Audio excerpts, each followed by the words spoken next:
One of the many abuse I suffer from what Cecil King, Pappadeaux seafood, and Lord Bentley Ferguson family did to me was I used to work up when I was still while I was still working at Pappadeaux, while they started this madness to try to make me look like I'm losing my mind or I'm crazy.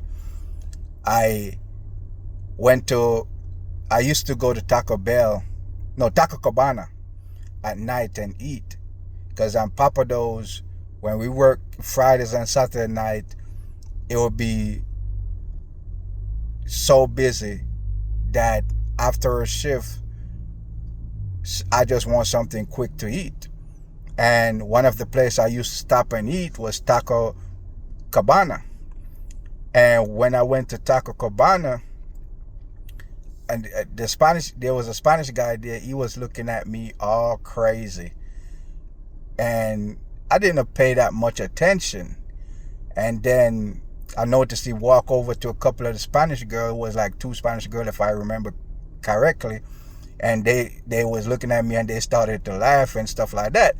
But I already know people was trying to try me, so I was not trying to give it no energy at all. I just left it alone. Plus, I was already dealing with a lot of depression from all the stuff that was falling apart around me.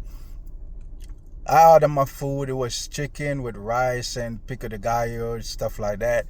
And I sit there eating, and I ate off most of my chicken, most of my pico de gallo and guacamole, and I'm eating most of my rice along with it. And I found a lump of mucus wrapped up in a rice. It was not in it was so much mucus, it couldn't have been one person spitting that food. I felt like it was a group of them just spit in my rice and roll it up, and they covered it over with rice on top. So by the time I reached that rice, I didn't even realize it was mucus wrapped up in rice. I just saw it stretching on the fork, and then that's when I realized it was mucus. I did not report it to the police or anything, because I was already in a state of depression, because at Pappadeaux, while I'm working, they would be talking stuff, trying to make me not able to focus on my job as much, and I was already dealing with so much stuff.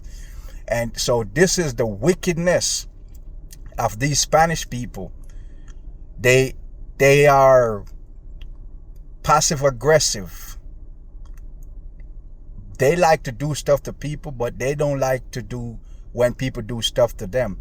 You see, with Spanish people, when you do something to one of them, they all want to get mad, but they will gather up and do stuff to you and laugh about it as if it's okay when they do it. These is some of the wickedness I suffered by what Cecil King, Pappadeaux Seafood Kitchen by San Antonio Airport, and Lord Bentley Ferguson family did to me.